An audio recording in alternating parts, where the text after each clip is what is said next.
ಕ್ಯಾಬಿನೆಟ್ನಲ್ಲಿ ಹೊಸಬರಿಗೆ ಅವಕಾಶ ಸಿಗುವ ವಿಶ್ವಾಸ ಇದೆ. ಹಳೆ ಬೇರು ಹೊಸ ಚಿಗುರು ಅನ್ನೋ ರೀತಿಯಲ್ಲಿ ಹೊಸಬರಿಗೆ ಅವಕಾಶ ಸಿಗಬೇಕು ಅಂತ ಸುವರ್ಣ ನ್ಯೂಸ್ಗೆ ಶಾಸಕ ಶಿವಗಂಗಾ ಬಸವರಾಜ್ ಹೇಳಿಕೆಯನ್ನು ಕೊಟ್ಟಿದ್ದಾರೆ. ಕಳೆದ 30 ವರ್ಷಗಳಿಂದ ಚನ್ನಗಿರಿ ಕ್ಷೇತ್ರಕ್ಕೆ ಸಚಿವ ಸ್ಥಾನ ಸಿಕ್ಕಿಲ್ಲ. ನನ್ನ ಹೋರಾಟಗಳನ್ನ ಎಲ್ಲರೂ ಕೂಡ ನೋಡಿದ್ದಾರೆ. ಹೀಗಾಗಿ ಭರವಸೆ ಇದೆ, ಸಚಿವ ಸ್ಥಾನ ಸಿಗುವ ವಿಶ್ವಾಸ ಇದೆ ಅಂತ ಶಿವಗಂಗಾ ಬಸವರಾಜ್ ಹೇಳಿಕೆಯನ್ನು ಕೊಟ್ಟಿದ್ದಾರೆ. ಕ್ಲೈಮ್ಗಳನ್ನು ಮಾಡ್ತಿದ್ದಾರೆ, ನಮಗೂ ಅವಕಾಶಗಳನ್ನು ಕೊಡಿ ಅಂತ. ಈ ಬಗ್ಗೆ ಮಾತನಾಡಲಿಕ್ಕೆ ನಮ್ಮ ಜೊತೆಗೆ ಚನ್ನಗಿರಿ ಶಾಸಕರಾಗಿರುವಂಥ ಬಸವರಾಜ್ ಶಿವಗಂಗಾ ಅವರಿದ್ದಾರೆ. ಸರ್, ಈಗ CM ಬದಲಾವಣೆ ಮಾಡಿದಷ್ಟು ಈಸಿ ಕ್ಯಾಬಿನೆಟ್ ಇಲ್ಲ ಅನ್ನೋ ಚರ್ಚೆ ಜೋರಾಗಿದೆ. ಏನನ್ಸ ಸರ್? ಅಲ್ಲ, ಈಸಿ ಅಂತೇನಿಲ್ಲ. ಈಗ CM ಬದಲಾವಣೆ ಅನ್ನೋದಕ್ಕಿಂತ ಹೆಚ್ಚಿನದಾಗಿ ಸಿದ್ದರಾಮಯ್ಯರ ಹಸ್ತಾಂತರ ಮಾಡಿದ್ರೆ ತಾವೆಲ್ಲ ನೋಡಿದಿರಿ, ಅದು ಸ್ಮೂತಾಗಿ ಆಗಿದೆ. ಹಾಗಾಗಿ ಇದನ್ನು ಸಹ ಕ್ಯಾಬಿನೆಟನ್ನು ಸ್ಮೂತಾಗಿ ಆಗ್ತದೆ, ಯಾವುದೇ ಗೊಂದಲಗಳಿಲ್ಲ ನಾನು ನೋಡಿದ ಮಟ್ಟಿಗೆ. ಅಲ್ಲ, CM ಆಕಾಂಕ್ಷಿಗಳಲ್ಲಿ ಇದ್ದಿದ್ದು DK ಶಿವಕುಮಾರ್ ಒಬ್ಬರೇ. ಈ ಸಚಿವ ಸ್ಥಾನದ ಆಕಾಂಕ್ಷಿಗಳಲ್ಲಿ ಹತ್ತತ್ರ 45 ಜನ ಇದ್ದೀರಿ. ಅದು ಇರೋದು 1 ಸೀಟು, ಇವು 33 ಸೀಟಲ್ಲ, ಜಾಸ್ತಿ ಜನ ಇದ್ದೇ ಇರ್ತಾರೆ. ಆ ಥರ ಏನಾಗಲ್ಲ, ಹೈಕಮಾಂಡ್ ತೀರ್ಮಾನಕ್ಕೆ ಎಲ್ಲ ನಾವು ಒಪ್ಪಲೇಬೇಕು, ಒಪ್ತೀವಿ. ಓಕೆ, ಈಗ ಹೊಸೊಬ್ಬರಿಗೂ ಅವಕಾಶ ಕೊಡಬೇಕು ಅನ್ನುವಂಥದ್ದು ಫಸ್ಟ್ ಟೈಮ್ ಗೆದ್ದಿರ್ತಕ್ಕಂಥ MLAಗಳ ಡಿಮ್ಯಾಂಡ್ ಆಗಿತ್ತು. ನೀವು ಕೂಡ ಲೆಟರ್ ಎಲ್ಲ ಬರೆದಿದ್ದೀರಿ. ನಿರೀಕ್ಷೆ ಇದೆ ಏನಾದ್ರು ಈ ಬಾರಿ DK ಶಿವಕುಮಾರ್ ಅವರ ನೇತೃತ್ವದಲ್ಲಿ ರಚನೆ ಆಗುವ ಕ್ಯಾಬಿನೆಟ್ನಲ್ಲಿ ಫಸ್ಟ್ ಟೈಮರ್ಸ್ಗೆ ಅವಕಾಶ ಇದೆ ಅಂತ? ಹೌದು, ನಿರೀಕ್ಷೆಯಲ್ಲೂ ಇದ್ದೀವಿ, ಮಾಹಿತಿನೂ ಬಂದಿದೆ.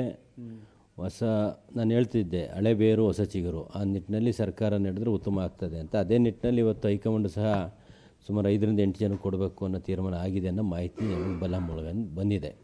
ಜೊತೆಗೆ ನಾವು ಏನು ನೂತನವಾಗಿ ಶಾಸಕರು ಆಯ್ಕೆಯಾಗಿದ್ವಿ, ನಾವು ಸಹ ಹೈಕಮಾಂಡ್ಗೂ ಹಾಗೂ ಮುಖ್ಯಮಂತ್ರಿಗಳಾಗ್ತಿರುವಂಥ DK ಶಿವಕುಮಾರ್ ಮನವಿನೂ ಮಾಡ್ತೀವಿ. ನಮ್ಮ ನೂತನ ಶಾಸಕರು ಆಯ್ಕೆಯಾಗಿರೋಂಥವರಿಗೆ ಒಂದು ಸಚಿವ ಸ್ಥಾನದಲ್ಲಿ ಅವಕಾಶ ಕೊಟ್ಟರೆ, ಏನು ಹಳೆ ಬೇರು ಹೊಸ ಚಿಗುರು ಅಂತೆ, ಅವ್ರ ಜೊತೆ ಕಲಿತು ಕೆಲಸನ ಸಂಘಟನೆ, ಪಾರ್ಟಿ ಸಂಘಟನೆ ಜೊತೆ ಹುಮ್ಮಸ್ಸಲ್ಲಿದ್ದೀವಿ ನಾವೆಲ್ಲ ಯುವಕರು. ಯಾಕೆಂದ್ರೆ ಫಸ್ಟ್ ಟೈಮ್ ಗೆದ್ದಾಗಿಂದ ತಾವು ನೋಡ್ತೇವೆ, ನಾವೆಲ್ಲ ಆಕ್ಟಿವ್ ಆಗಿ ರಾಜಕೀಯ ಮಾಡ್ತಿರೋದ್ರಿಂದ ಪಕ್ಷಕ್ಕೂ ಅನುಕೂಲ ಆಗ್ತದೆ, ಒಂದು ಹೊಸ ಬೆಳವಣಿಗೆ ಆಗ್ತದೆ ಅನ್ನೋದು ನಮ್ಮ ಅಭಿಪ್ರಾಯ. ಓಕೆ, ಈಗ ಹೊಸೊಬ್ಬರಿಗೆ ಅವಕಾಶ ಕೊಟ್ಟರೆ 28ಗೆ ಏನು ಲಾಭ ಅಂತ ಏನು ನಿರೀಕ್ಷೆ ಮಾಡಬೇಕು ಹೈಕಮಾಂಡ್? ನಿಮಗೆ ಅವಕಾಶ ಕೊಟ್ಟರು ಅಂತಲೇ ಇಟ್ಕೊಳ್ಳೋಣ. 2028ಗೆ ಏನು ಲಾಭ ಇದೆ ನಿಮ್ಮಿಂದ? ಈಗ ನನಗೆ ಅಂದ್ಕೊಂಡ್ರು, ಉದಾಹರಣೆ, ನಾನೀಗ ರೈತ ಪರ ಹೋರಾಟದಿಂದ ಬಂದಿದ್ದೀನಿ. ಈಗ ರೈತರಿಗೆ ಒಂದು ಗೌರವ ಸಿಕ್ಕಂಗೆ ಆಗ್ತದೆ. ಯಾಕಪ್ಪ ಅಂದರೆ ಸುಮಾರಿಗೆ ನಮ್ಮ ಚನ್ನಗಿರಿ ವಿಧಾನಸಭಾ ಕ್ಷೇತ್ರದಲ್ಲಿ ಮಾಜಿ ಮುಖ್ಯಮಂತ್ರಿ JH ಪಟೇಲ್ರ ನಂತರ ಇಲ್ಲಿವರೆಗೂ ಅವಕಾಶ ಸಿಕ್ಕಿಲ್ಲ. ಸುಮಾರು 25-30 ವರ್ಷದಿಂದ ಚನ್ನಗಿರಿ ವಿಧಾನಸಭಾ ಕ್ಷೇತ್ರದಲ್ಲಿ ಯಾರು ಮಂತ್ರಿಗಳಾಗಿ ಆಯ್ಕೆಯಾಗಿಲ್ಲ. ಜೊತೆಗೆ ಅದೊಂದನ್ನೇ ಅಲ್ಲ, ಎರಡನೇದಪ್ಪ ಅಂದರೆ ನಮ್ಮ ರೈತ ಪರ ಹೋರಾಟ ಹಿನ್ನೆಲೆಯಿಂದ ಬಂದೀನಿ. ಸುಮಾರು ರೈತ ಪರವಾಗಿ ತಾವೆಲ್ಲ ನೋಡಿದ್ರಿ, ಸೆಂಟ್ರಲ್ಗೆಲ್ಲ ತಗೊಂಡು ಹೋಗಿದ್ದೀನಿ, ಜನ ಕರ್ಕೊಂಡೋಗಿ ಕೇಂದ್ರ ಸರ್ಕಾರದ ಹೋರಾಟ ಮಾಡಿರೋಂಥದ್ದಿರ್ಬೋದು. ಸುಮಾರು ಹೋರಾಟಗಳಿಂದ ನಮಗೇನಾದ್ರು ಕೊಟ್ಟರೆ ಒಂದು ರೈತರಿಗೆ ಒಂದು ಗೌರವ ಕೊಟ್ಟಂಗೆ ಆಗ್ತದೆ ಅನ್ನೋದು ನನ್ನೊಂದು ಅಭಿಪ್ರಾಯ. ಒಂದು ರೈತ ಪರ ಹೋರಾಟದಿಂದ ಹಿನ್ನೆಲೆ ಬಂದೀನಿ. ರೈತರಿಗೋಸ್ಕರ ಕೊಡಿ, ನನಗೋಸ್ಕರ ಅಲ್ಲ, ರೈತರ ಪರವಾಗಿ ಒಂದು ಕೆಲಸ ಮಾಡೋ ಶಕ್ತಿ ಕೊಡಿ, ಒಂದನೇದು. ಎರಡನೇದು, ನಮ್ಮ ಪ್ರಾತಿನಿಧ್ಯತೆ, ನಮ್ಮ ಸುಮಾರು ಚನ್ನಗಿರಿ ಮುಖ್ಯಮಂತ್ರಿ ಕೊಟ್ಟಂಥ ಕ್ಷೇತ್ರ, ಅಲ್ಲಿಂದ ಇಲ್ಲಿವರೆಗೂ ನಮ್ಮಲ್ಲಿ ಒಂದು ಸಚಿವ ಸ್ಥಾನ ಸಿಕ್ಕಿಲ್ಲ. ಆದ ಕಾರಣ ಆ ಒಂದು ಕೋಟದಲ್ಲಿ ಕೊಡ್ರಿ ಅಂತ ಬಿಟ್ಟರೆ ಎಲ್ಲೂ ಜಿಲ್ಲಾವಾರು ಕೊಡಿ, ಜಾತಿವಾರು ಕೊಡಿ ಅಂತ ನಾನು ಎಲ್ಲೂ ಕೇಳ್ತಾ ಇಲ್ಲ. ನೀವು DK ಶಿವಕುಮಾರ್ ಭೇಟಿಯಾಗಿ ಒತ್ತಾಯ ಮಾಡಿದ್ದೀರಾ ಅಥವಾ ಹೈಕಮಾಂಡ್ ನಾಯಕರನ್ನು ಒತ್ತಾಯ ಮಾಡಿದ್ದಾರೆ ಈ ಬಾರಿ ಅವಕಾಶ ಕೊಡಿ ಅಂತ? ನಾನು ಇನ್ನೂ ಯಾರನ್ನೂ ಕೇಳಿಲ್ಲ. ನಿಮ್ಮ ಮಾಧ್ಯಮದವ್ರು ಬಂದು ಕೇಳಿದ್ದಕ್ಕೋಸ್ಕರ ಉತ್ತರ ಕೊಡ್ತಾ ಇದ್ದೀನಿ. ಅವರು ಎಲ್ಲದೂ ನೋಡ್ತಾರೆ, ಯಾರ್ಯಾರು ಹೋರಾಟ ಶಕ್ತಿ ಏನಿದೆ.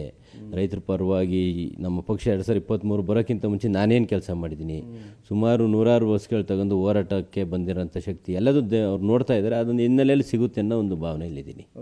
ಇದಿಷ್ಟು ಶಾಸಕರಾಗಿರುವಂಥ ಬಸವರಾಜ್ ಶಿವಗಂಗಾ ಅವ್ರ ಮಾತು. ಕ್ಯಾಮರಾಮನ್ ರುದ್ರೇಶ್ ಜೊತೆಗೆ ಮಾರುತೇಶ್ ಹುಣಸನಹಳ್ಳಿ, ಏಷ್ಯಾನೆಟ್ ಸುವರ್ಣ ನ್ಯೂಸ್, ಬೆಂಗಳೂರು.